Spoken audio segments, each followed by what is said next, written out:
Sa mga nakamiss po ng Midnight Snack, eto na, pinalakas po namin yan at pinatinding Midnight Express na higit pa sa food trip. At tatanong natin sa unang pag-arangkada, Vicky, sino ang kinikilalang lakambini ng Katipunan? Kikilalanin natin siya kasabay ng pagbisita natin sa kanyang ancestral house at kasama siyempre sa tampok ang kanyang kusina. At ang ating tour guide, si Micael Daez. Ngayong gabi, bibisitahin natin ang ancestral house ni Gregoria de Jesus, ang lakambini ng Katipunan. Mahigit 100 taon ng edad ng Nakpil Bautista Ancestral House dito sa A. Bautista Street sa Quiapo. 2 taon matapos mamatay ni Andres Bonifacio, ang unang asawa ni Lola Oriang, pinakasalan niya si Julio Nakpil na isang membro rin ng Katipunan. At dito isinilang ni Gregoria ang kanilang 8 anak. Dito ngayon, ang litrato ni Gregoria de Jesus, 1876, so 140 years ago. Kung titingnan mo, parang may lahi siya no? Hindi siya ethnic-looking Pinoy.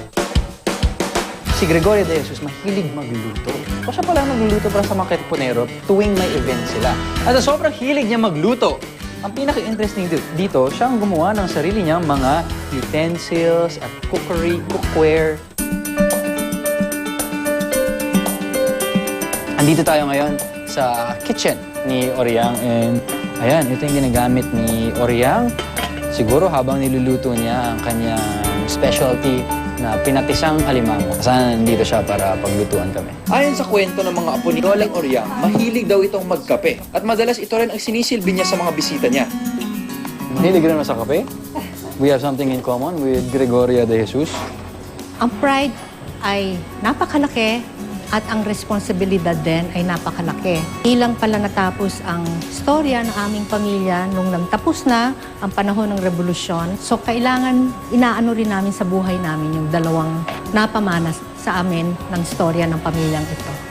Bilang vice-presidente ng kababaihan ng Katipunan, si Lola Oriang ang opisyal na tagapagtago ng mga dokumento ng Katipunan.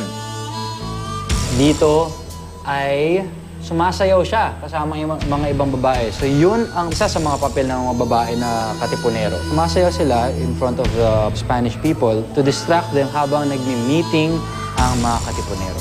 So, di ba, kanya-kanyang mga papel just to help the country.